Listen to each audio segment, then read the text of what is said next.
5, 4, 3, 2, 1. Thunderbirds are go.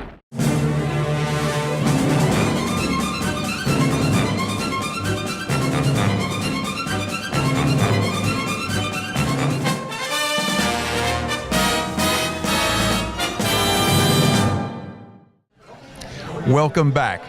I'm Von Coulter, and this is Fan Moguls, and this is part 2 of this great interview with Anthony Taylor, writer, author, and producer. And we're looking forward to now taking this next step into when the Thunderbirds were no longer on television. What did Gary Anderson do in order to try to make the Thunderbirds still relevant, even though it wasn't no longer on television? He had obtained this deal with Universal Pictures to do a couple of Thunderbirds movies that I spoke about in the last segment we talked. So those were in progress even after the second one, even after the original series was canceled. They had spent a ton of money gearing up to make toys and products and stuff for the show when Lew Grade canceled it. So they were not very happy to get that notice, you know. But Grade was under the impression that they couldn't really pay for any of these series if they didn't sell them in America. And Thunderbirds failed to receive a network sale in America, so they had to kind of move on to the next thing. And the puppet thing was kind of wavering for Jerry and for Grade as well. They wanted to kind of get more into more adult programming. They went and did UFO and The Protectors and Space 1999, which was a big hit in America and all over the world for them. Thunderbirds eventually came back in England on television in 1990, 1991, and was an enormous hit all over again.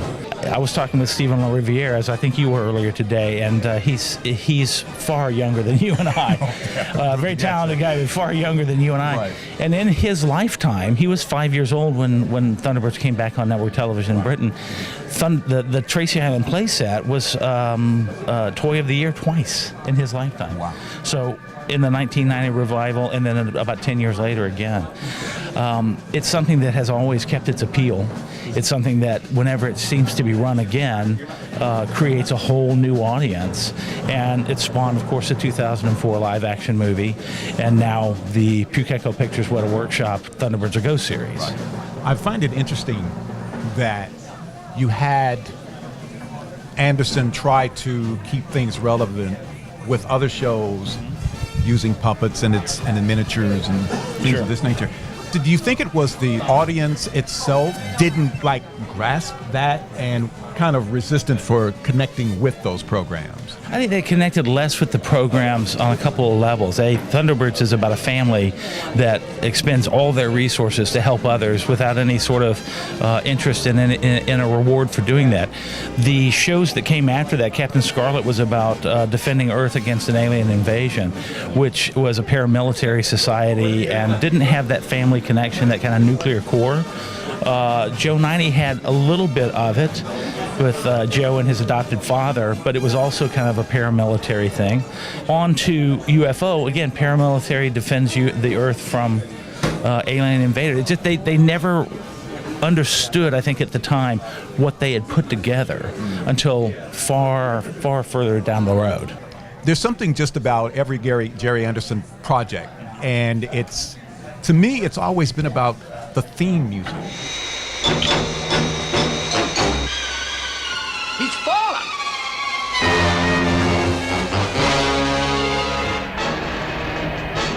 It just sold the program because everything had that dramatic tension. Oh, great music by Barry Gray. Absolutely, yeah. Very Which was dramatic. very important Yes. to Jerry Anderson and the work of what he was doing.